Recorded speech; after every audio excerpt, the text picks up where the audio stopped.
አምስተኛ ፍሪደም ኤንድ ሪስፖንሲቢሊቲ። ስለ ሃይፖስታሲስ ስናወራ በጣም ማወቅ ያለብን ፍሪደም ኤንድ ሪስፖንሲቢሊቲ፣ ነፃነትና የሞራል ኃላፊነት የሚወድቀው በማ ላይ ነው? በሃይፖስታሲስ ላይ ነው። ይህንን በደንብ ስሙኝ። ነፃነትና የሞራል ኃላፊነት የሚወድቀው በማ ላይ ነው? በሃይፖስታሲስ ላይ ነው። ለአንድ ሰው ድርጊት ተጠያቂነትና የሞራል ኃላፊነት ያለው ማን ነው? ሃይፖስታሲስ ነው። ለአንድ ሰው ድርጊቱን በምሳሌ ያሳያችኋለሁ። ወይም ለአንድ ድርጊት ተጠያቂነትና የሞራል ኃላፊነት ያለው ማን ነው? ሃይፖስታሲስ ነው። ምክንያቱም በነፃነት የመምረጥና የራሱን የተፈጥሮ ኃይሎች የመምራት ስልጣን ያለው ማን ነው? ሃይፖስታሲስ ነው። ባለስልጣን ነው። ታውቃላችሁ? ሃይፖስታሲስ ተሰምቻለሁ። ምንድን ነው? ባለስልጣን ነው። በነፃነት የመምረጥና የራሱን የተፈጥሮ ኃይሎች ባህሪን ማለት ነው፣ የባህሪን ፍላጎቶች ማለት ነው የመምራት ስልጣን ያለው ማን ነው? ሃይፖስታሲስ። ኦኬ፣ ምሳሌ ላምጣላችሁ በደንብ ክሊር እንዲሆን። ቅድም ያቀረብኩትን ምሳሌ ልድገምላችሁ። መራብ የምን ባህሪ ነው አልኳችሁ? የስጋ አይደለ? የስጋ መገለጫ ነው አይደለ? መራብ መጠማት የስጋ መገለጫ ነው። ከባህሪ ውስጥ ነው የሚመደበው አይደለ? ስጋ ተራብኩኝ የሚል ጥያቄ ያቀርባል። አሁንም ስሙኝ፣ በሌላ መንገድ ነው የምመልስላችሁ። ስጋ ተራብኩኝ የሚል ጥያቄ ያቀርባል፣ ሪኩዌስት ያደርጋል። ኦኬ፣ የሚወስነው ማን ነው ብለናል? ቅድም ሃይፖስታሲስ ነው አይደለ? የባህሪን ፍላጎቶች የሚወስነው ማን ነው ብለናል? ሃይፖስታሲስ ነው። ይኸውላችሁ የሞራል ኃላፊነት ተጠያቂነትም ስላለበት ሃይፖስታሲስ ለሚወስነው ነገር ተጠንቅቆ ነው የሚወስነው። እንዴት በሉ፣ ልብ በሉ። ሮንግ ነገር ሊወስን ይችላል። ለሚወስነው ነገር ግን ተጠንቅቆ ነው መወሰናል። አለበለዚያ ተጠያቂው የሆነ ስህተት ከተፈጠረ ተጠያቂው ባህሪ ሳይሆን ሃይፖስታሲስ ነው የሚሆነው። በደንብ ስሙኝ ባካቸው። ምን ማለት ነው? ስጋ ተራብኩኝ የሚል ጥያቄ ያቀርባል። ኦኬ፣ ተራበ ስጋ፣ ያንን ፍላጎቱን ገለጠ። መንገዱን መወሰን የሚችለው ማን ነው? ሃይፖስታሲስ ነው ማለት ያንን የስጋን ፍላጎት ኦኬ ተርቧል። ስለዚህ ይህንን ፍላጎቱን ማሟላት የምችለው በመስረቅ ነው፣ በመስራት ነው፣ ሰዎችን በመለመን ነው። በምን አይነት መንገድ ነው ይህንን ፍላጎቱን ማሟላት የምችለው ማከናወን የምችለው? መንገዱ በምን አይነት መንገድ ነው ማድረግ ያለብኝ የሚለውን የሚወስነው ማን ነው? ሃይፖስታሲስ ነው። እየተሰማው ነው። ሮንግ መንገድ ሊወስን ይችላል ሃይፖስታሲስ። ሮንግ በሆነ መንገድ ማለት የስጋ ፍላጎት መራብ ነው፣ ተጠማ፣ ያንን ሪኩዌስት አቀረበ። ኦኬ ብሎ ምን ያደርጋል? ሊዘርፍ ይችላል። ዘርፎ ምኑን ሊያሟላ? ያንን ኒድ ሊያሟላ፣ የስጋን ፍላጎት ሊያሟላ ይችላል። ሆኖም ግን ተጠያቂ በሚሆንበት ሰዓት የሚጠየቀው ባህሪ አይደለም። ተጠያቂ ተደርጎ የሚቀርበው ማን ነው? ሃይፖስታሲስ ነው ተጠያቂ ተደርጎ የሚቀርበው። ለምን? እሱ ባለስልጣን ነው። የስጋን ፍላጎት የባህሪን ፍላጎት በተገቢው መንገድ መቼና የት መደረግ እንዳለበት የመወሰን ስልጣኑ ያለው ማን ነው? ሃይፖስታሲስ ነው። አያችሁ? ፍላጎቱ ግን የማን ነው? ያ ፍላጎት የመራብ ፍላጎቱ የመጠማት ፍላጎቱ የመነጨው ግን ከየት ነው? ከባህሪን የመነጨው። ተጠያቂው ግን ማን ነው የሚሆነው? መጨረሻ ላይ የሆነ ፎልት ከተሰራ ሃይፖስታሲስ ነው ተጠያቂ የሚሆነው።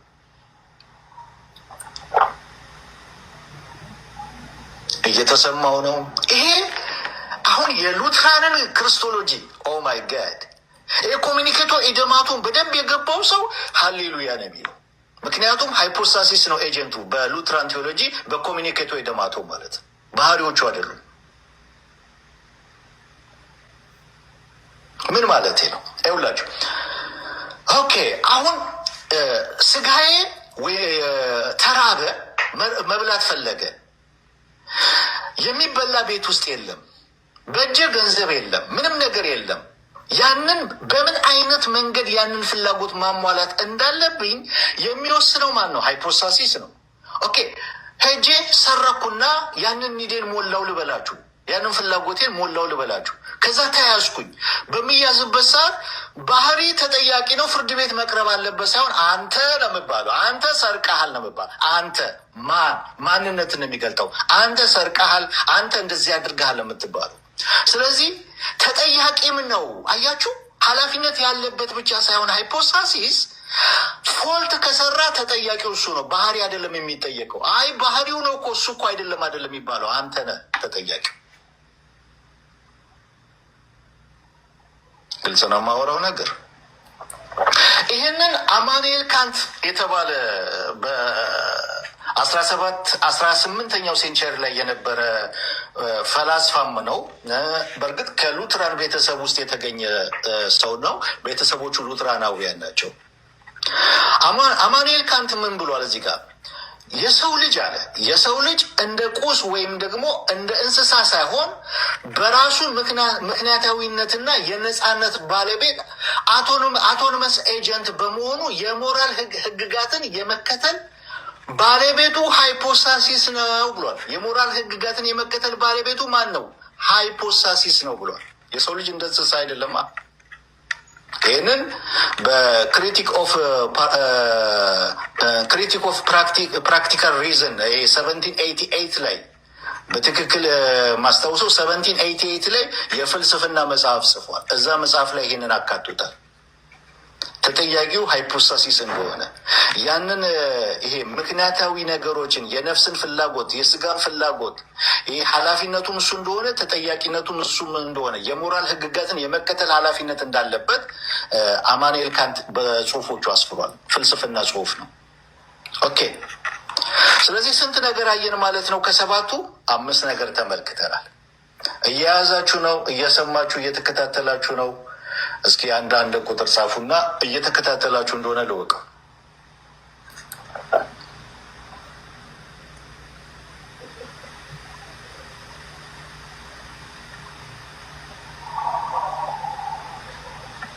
ኦኬ፣ መልካም፣ ደስ ይላል።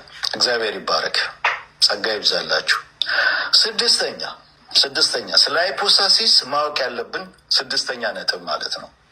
ስለ ሃይፖስታሲስ ስናወራ ስለ አልቲሜት ዴስቲኒ በጣም ማወቅ አለብን። ስለ አልቲሜት ዴስቲኒ ማለት ዘላለማዊ ግብና ክብር ያለው ነው። ሃይፖስታሲስ ዘላለማዊ ግብና ክብር ያለው ነው። ሃይፖስታሲስ ምንድን ነው አልኩኝ? ዘላለማዊ ግብና ክብር ያለው ነው። ሃይፖስታሲስ ምን ማለት ነው? የሰው ሃይፖስታሲስ በደንብ ስሙ። የሰው ሃይፖስታሲስ ለጊዜያዊና ለባዶ ይሄ ቁሳዊ ህልውና ብቻ የተፈጠረ ሳይሆን ከጊዜና ከቦታ በላይ ለሆነ ለዘላለማዊ ህልውናና ለመለኮታዊ ክብር እየተዘጋጀ ነው። ተሰምቻለሁ እንዴ? እባካችሁ ስሙ እንጂ። የሰው ሃይፖስታሲስ ለጊዜያዊና ለባዶ ቁሳዊ ህልውና ብቻ የተፈጠረ ሳይሆን ከጊዜና ከቦታ በላይ ለሆነ ለዘላለማዊ ህልውናና ለመለኮታዊ ክብር የተዘጋጀ ነው። ዋው! ለመለኮታዊ ክብር የተዘጋጀ ስለሆነ ክብሩና ዋጋው በፍጡራን መለኪያ በሰው መለኪያ የማይወሰን የላቀ ነው። አረ በደንብ ስሙ። ክብሩና ዋጋው በፍጡራን መለኪያ፣ ምክንያቱም እሱ ለዘላለማዊ ክብር የተዘጋጀ ነው አፈጣጠሩ ራሱ። ስለዚህ ክብሩ ዋጋው በሂዩማን በሰው መለኪያ የሚለካ አይደለም። አንተ እንደዚህ ነህ፣ አንተ ማትረባ ነህ፣ አንቺም ማትረቢ ነሽ። አንተ ለዘላለማዊ ክብር ነው የተፈጠርከው። በሰው መለኪያ የሚለካ አይደለም። ሃይፖስታሲስ በምን መለኪያ የሚለካ አይደለም። በሰዎች ለክተው ሊያስቀምጡት አይችሉም። ሃይፖስታሲስ ለዘላለም ክብር ነው የተፈጠረው። ዋው! እየተሰማው ነው። ግሪጎሪ ኦፍ ኒሳ ኦን ዘ ሜኪንግ ኦፍ ማን በተባለው መጽሐፉ ላይ የሰው ልጅ አለ የእግዚአብሔር አምሳልና አምሳያ ኢሜጅ ኤንድ ላይክነስ ሆኖ በመፈጠሩ ይላል የሃይፖስታሲሱ የመጨረሻው ግብ ይላል ጊዜያዊው ዓለም ሳይሆን ይላል ጊዜያዊው ዓለም ሳይሆን ማብቂያ የሌለው መለኮታዊ ሕይወትን መካፈልና ቴዎሲስ ወይም ዴፊኬሽን እንደሆነ በስፋት ይናገራል። ምን አለ ግሪጎሪ ኦፍ ኒሳ? አልቲሜት የሆነ ግብ አለው። አልቲሜት የሆነው ግቡ የመጨረሻው ግቡ ምንድን ነው? ቴዎሲስ ወይም ዴፊኬሽን ነው ብሎ በስፋት ይናገራል። እዚህ ጋር በእርግጥ በምስራቁና በምዕራቡ ቴዎሎጂ መካከል ትንሽ ልዩነት አለ። ምንድን ነው? ይሄ ቴዎሲስ የሚለው ወይም ዴይፊኬሽን የሚለው ከዲቫይን ሲምፕሊሲቲ እና ከአብሶሉት ዲቫይን ሲምፕሊሲቲ ጋር የሚያያዝ ክፍል አለው። ምን ማለት ነው? ይሄ በእግዚአብሔር ባህሪና ይቅርታ በእግዚአብሔር ባህሪና በኢነርጂው መካከል ሪል ዲስቲንክት አለ የሚልና የምስራቁ አይደንቲካል ነው የሚለው ደግሞ ቶመስቲክ የሆነው የምዕራቡ ክፍል አለ እና ከዛ ጋር ስለሚገናኝ የቴዎሲስ ሰምሃው የሚተነተንበት እናንተ የሚባልበት መልኩ ትንሽ ልዩነት አለው። እዚህ ጋር ግን ለሁላችንም በሚሆን መልኩ ስታስቀምጡት የሰው ሃይፖስታሲስ ለዘላለማዊ ክብር ነው የተዘጋጀው። ይሄንን በመጽሐፍ ቅዱስ እናስደግፈው። አንደኛ ዮሐንስ ምዕራፍ 3 ቁጥር 2 ላይ በምናይበት ሰዓት ዮሐንስ ምንድን ነው ያለው? እሱ በሚገለጥበት ጊዜ እሱን እንደምንመስል እናውቃለን። አያችሁ፣ እሱ በሚገለጥበት ጊዜ እርሱን እንደምንመስል እናውቃለን። በጣም በብዙ ክፍሎች በጴጥሮስ ላይ በብዙ ክፍሎች ላይ ይሄ የሚበሰብሰው የማይበሰብሰውን በሚለብስበት ሰዓት፣ ይሄ የሚሞተው የማይሞተውን በሚለብስበት ሰዓት፣ በሚከብርበት ሰዓት፣ በክብር በሚገለጥበት ሰዓት ፍጥረት ሁሉ ሮሜ ላይ እንደሚናገረው የእግዚአብሔር ልጆችን በክብር መገለጥ ይጠባበቃሉ እንደሚል የእግዚአብሔር ልጆች በክብር ይገለጣሉ ብለን ስንል ምን ማለት ነው? ይሄ የአንተ ሃይፖስታሲስ ይከብራል እያለን ነው። ይሄ የአንቺ ሃይፖስታሲስ ምን ይላል እያለን ነው? ይከብራል፣ ወደ ዘላለም ክብሩ ይገባል እያለን ነው። ወደ ተዘጋጀለት ክብሩ ይገባል እያለን ነው። ምክንያቱም ይሄ የሰው ሃይፖስታሲስ ለጊዜያዊው ለቁሳዊው ለዚህ ዓለም ብቻ አይደለም የተፈጠረው፣ ለዘላለም ክብር ነው። ሲዘጋጅም እግዚአብሔር ያዘጋጀው ለዘላለም ክብር ነው። ሰምታችሁኛል። ለዚህ ነው ሮሜ ምዕራፍ 3 ቁጥር 23 ላይ ሲናገር ሁሉም ኃጢአትን ሰርተዋል፣ የእግዚአብሔር ምን ክብር ጎሏቸዋል። ኃጢአት ማለት ሰውን ከክብር ነው ያጎደለው። ሰምታችሁኛል። ኃጢአት ሰውን ከክብር ነው ያጎደለው። ዲያብሎስ ማለት ሰውን ከክብር እንዲጎድል ነው ያደረገው። ይሄ ማለት ምን ማለት ነው? ጎደለ ከተባለ ሰው ሲፈጠር ራሱ ለምንድን ነው የተፈጠረው ማለት ነው? ለክብር ነው የተፈጠረው ማለት ነው። ወደቀ ሲባል ሰው ከምንድን ነው የወደቀው? ከክብር ነው የወደቀው፣ ከሌላ ነገር ከሰማይ አይደለም የወደቀው።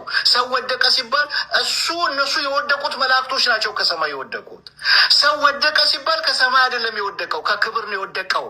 ሰምታችሁኛል። ይሄ ማለት ምን ማለት ነው? አስቀድሞ ሰው ራሱ ሲፈጠር ለምንድን ነው የተፈጠረው ማለት ነው? ለክብር ነው እግዚአብሔር የፈጠረው። ኦ ሎርድ ጂሰስ ስም ብሩክ ይሁን።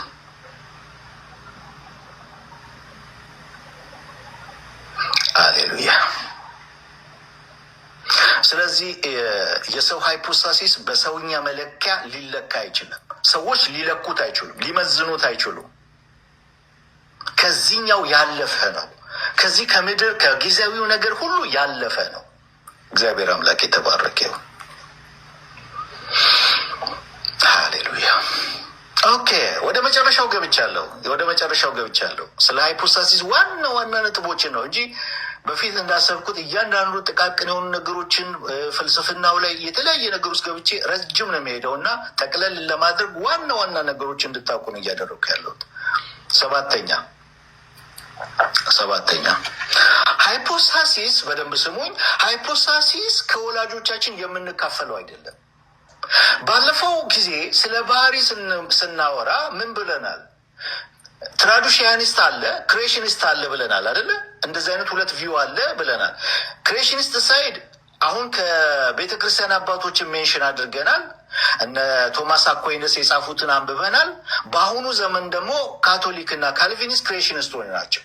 ያንን ቪው ነው የሚከተሉት። ትራዲሽኒስት ደግሞ በምንልበት ሰዓት ኦርቶዶክስ እና ሉትራን ትራዲሽኒስት ናቸው የሚለውን ተመልክተናል። ትራዲሽኒስት ማለት ምን ማለት ነው ብለናል? ነፍስና ስጋ ከወላጅ ነው የምንካፈለው የሚል ነው ብለናል።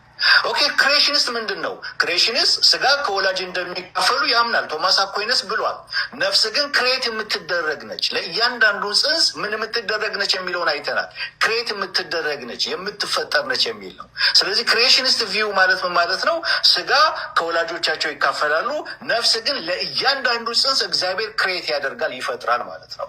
ትራዲሽኒስቶች ደግሞ እኛ ሉትራኖችና ኦርቶዶክሶች ደግሞ ምን ማለት ነው? ትራዲሽኒስት ነን ብለን ስንል ስጋም ነፍስም ከወላጆች ነው የምንካፈለው እያለ ነው። አሁን ሰባተኛው ነጥብ ምንድን ነው? ሃይፖስታሲስ ከወላጆች የምንካፈለው አይደለም።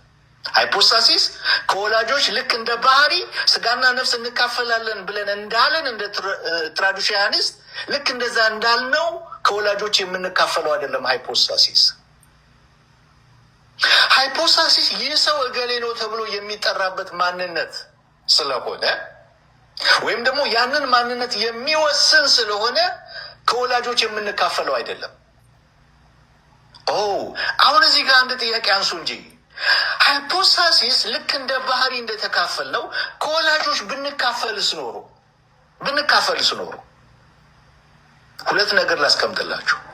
ሃይፖስታሲስ ልክ እንደ ባህሪ ከወላጆች የምንካፈል ቢሆን ኖሮ እኛ ራሳችንን የቻልን የተለየን አካላት መሆን አንችልም ነበረ። ሰምታችሁኛል? እኛ ራሳችንን የቻልን የተለየን አካላት መሆን አንችልም ነበረ። አንተ አንቺ የሚባል የለም ነበረ። በቃ የተለየ አካል መሆን አንችልም። ይሄ አንድን ነገር ይሄ ኮፒ ፔስት ማድረግ ማለት ነው። በኮፒ ፔስት ነበር ዓለም የምትሞላው ማለት ነው።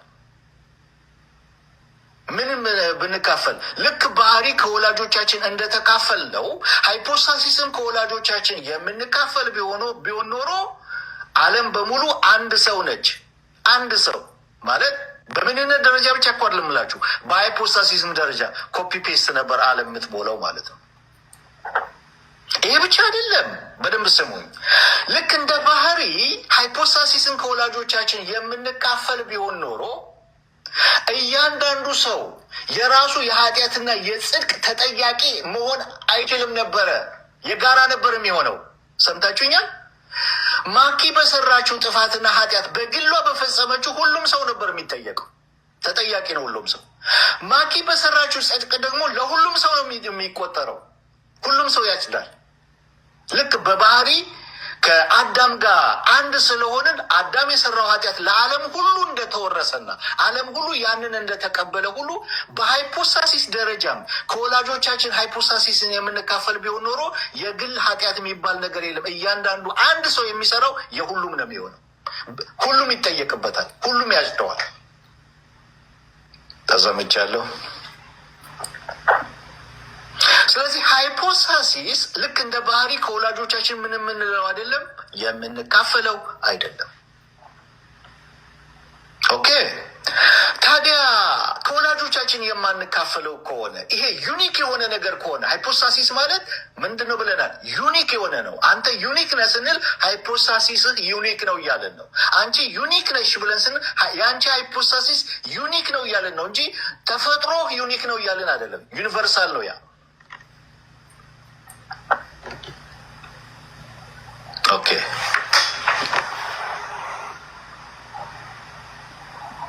ታዲያ ይሄ ዩኒክ የሆነው አካል በእያንዳንዱ ሰው እንዴት ነው ህልውናን የሚያገኘው? ታዲያ ከወላጆቻችን የማንካፈል ከሆነ ሃይፖስታሲስ ይሄ አካል ወይም ይሄ ሃይፖስታሲስ በእያንዳንዱ ሰው ወይም ለእያንዳንዱ ሰው እንዴት ነው በእያንዳንዱ ሰው ህልውናን የሚያገኘው? ኦኬ። ለዚህ በመጀመሪያ የሉትራን ስኮላሮች የተናገሩትን እንመለከትና የተናገሩትን እንመልከትና የሉትራን ስኮላሮች ሁለት ስኮላሮች መርጥላችኋለሁ ከሉትራን የጻፉት በዚህ ጉዳይ ላይ። እነዚህ የሉትራን ስኮላሮች የጻፉትን ኮምፓታብል በሆነ መልኩ አባቶች የተናገሩትና ፈላስፎች የተናገሩትን ደግሞ እናያለን። ከዛ እንጨርሳለን ማለት ነው። ሁለት ስኮላሮችን ከሉትራን ስኮላሮች የመጀመሪያው ዮሐን ጌራርድ በሎሳይቶሎጂ መጽሐፉ ላይ ስለ ነፍስ መፈጠርና መካፈል በተናገረበት ክፍል ላይ እንደዚህ ብሏል። ዮሐን ጌራርድ ምን አለ? ወላጆች አዲስ ተፈጥሮ ከባዶ ኤክስ ኒሂሎ አይፈጥሩም። ይልቁንም እግዚአብሔር በመጀመሪያ የፈጠረውና ብዙ ተባዙ በማለት በሰጠው የፍጥረት ሕግ ዲቫይን ኦርዴንስ አማካኝነት ያንን ተፈጥሮ ስጋና ነፍስን ለልጆቻቸው ያጋራሉ።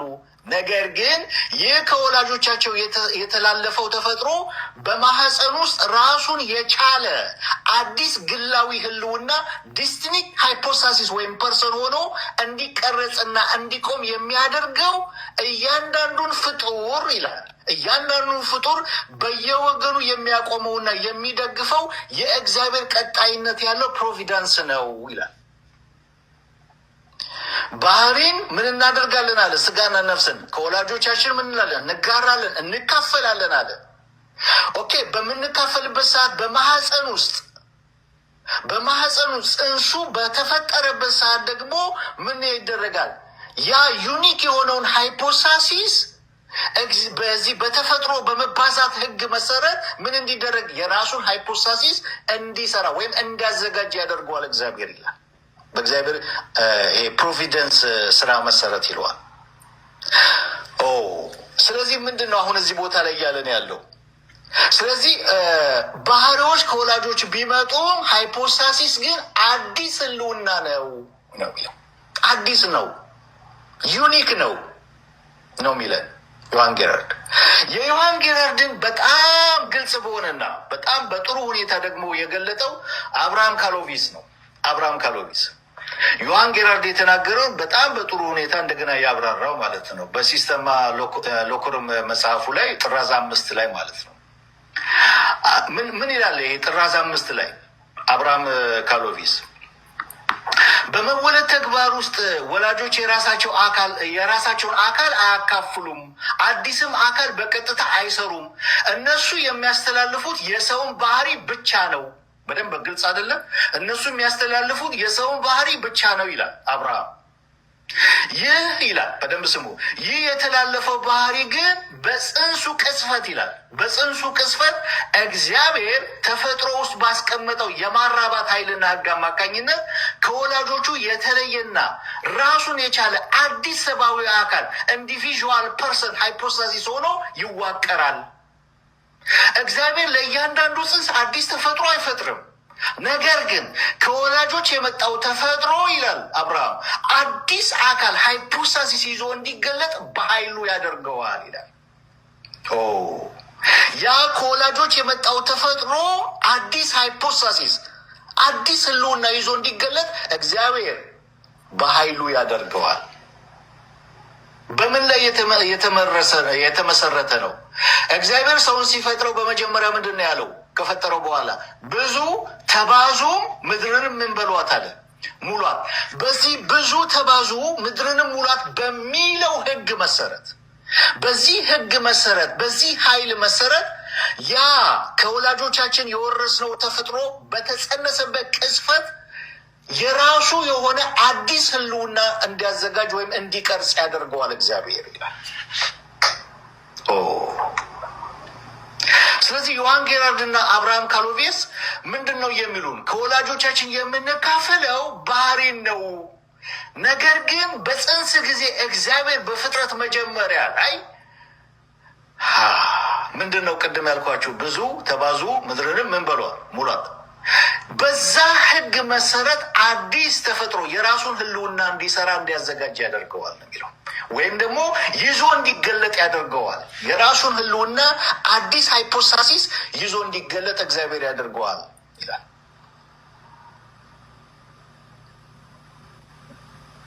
ዩኒክ የሆነ ሃይፖስታሲስ የራሱ የሆነ ከማንም ጋር የማይመሳሰል። አሁን እዚህ ገጽ ላይ ስንት 5 አለን አይደለ? ታች ስንት እንዳላችሁ ቁጥሩን አያሳይም። ብዙ ነን አይደለ? የእያንዳንዳችን ሃይፖስታሲስ ዩኒክ ነው፣ ልዩ ነው። የኔ ሃይፖስታሲስ ከማንም ጋር አይመሳሰልም። የአንተ ሃይፖስታሲስ ከማንም ጋር አይመሳሰልም፣ ዩኒክ ነው። በዓለም ላይ 8 ቢሊዮን ቢኖር ያንቀላፉት ደግሞ 10 ቢሊዮን ናቸው ብንል ከ18ቱም ቢሊዮን ጋር አይመሳሰልም፣ ዩኒክ ነው ያንተ ሃይፖስታሲስ። እግዚአብሔር በስምህ ጠርቻ ያለው ብሎ ሲል ያ ዩኒክ ነው። ስም የሃይፖስታሲስ መገለጫ ነው። በስምህ ያውቃል እግዚአብሔር። በስምህ ዩኒክ የሆነ መለያ አለ። ለምሳሌ ይሄ ባለፈው አንድ ምሳሌ ሰጠቻችኋለሁ። ምሳሌው ከጠቀማችሁ ማለት ነው።